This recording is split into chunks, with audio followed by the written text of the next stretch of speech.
Il y avait une petite maison en bois. Une petite isba.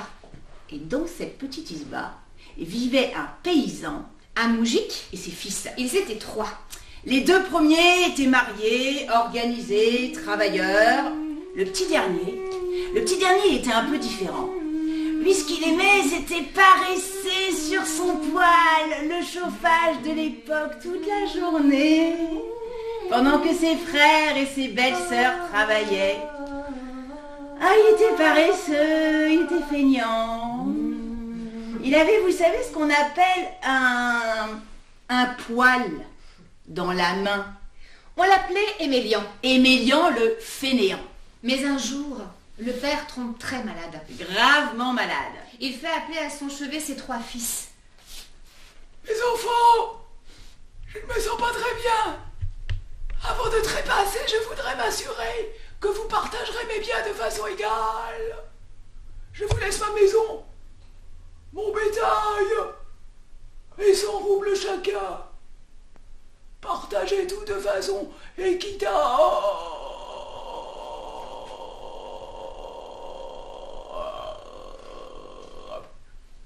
À sa mort, le partage des biens est fait de manière équitable. Très équitable. Oui, c'est-à-dire que le premier fils, il a 30 vaches, Le deuxième fils a 30 vaches. et Émélian a... A 3 vaches. Le premier fils a 20 moutons, Le deuxième fils a 20 moutons. Et Émélian a 2 moutons. le premier fils a 10 poules, Le deuxième fils a 10 poules. Et Émélian a une poule. Et le temps a passé, la vie a continué. Comme il était bien Émélian sur son poêle. Il a cassé la glace, il a rempli ses seaux d'eau, et là, Il est resté là à contempler l'eau pendant un long moment. Et soudain, l'eau s'est mise à bouillonner, à frémir. Et de ce bouillonnement, de ce frémissement, a surgi un énorme poisson, un énorme brochet. Il avait des nageoires en or, des écailles en argent.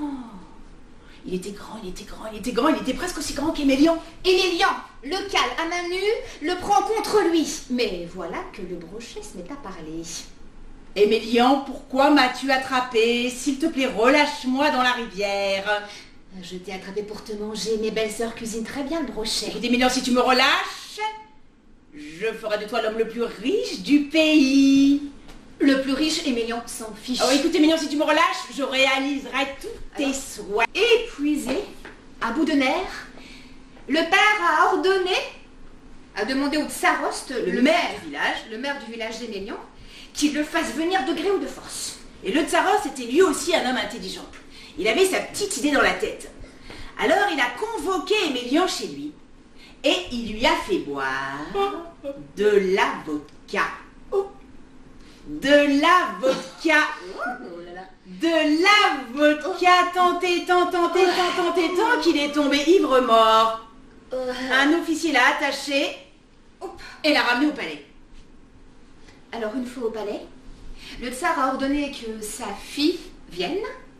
On n'a pas fait réveiller Émélian et on a fait enfermer la princesse et Émélian dans un énorme tonneau en bois. Et